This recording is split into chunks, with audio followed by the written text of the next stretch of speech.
স্বৈরাচার ঘোষণা দিয়ে হরতাল করে গুলিস্তানে বাস পড়ে।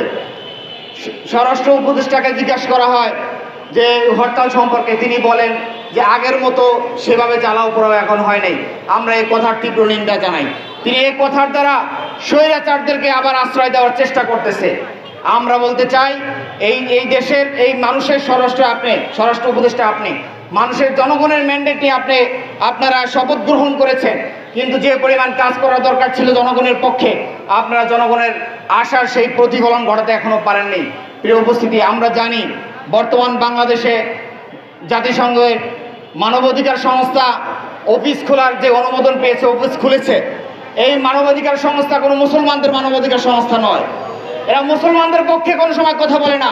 সিরিয়াতে মুসলমান হত্যা হয়, প্যালেস্টাইনে মুসলমান হত্যা হয়, উইগুর মুসলমান হত্যা হয়, ভারতের মুসলমানদের উপরে নির্যাতন নিপীড়ন চালানো হয়, কিন্তু এই মানবাধিকার সংস্থা তাদের পক্ষে কোনো আওয়াজ তোলে নাই। প্রিয় উপস্থিতি, পরিশেষে আমরা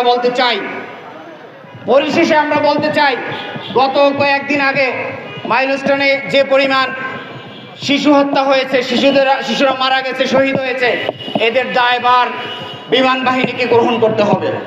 যারা অসুস্থ অবস্থায় চিকিৎসারত আছেন হসপিটালে, তাদের দায়ভার বিমান বাহিনীকে গ্রহণ করতে হবে।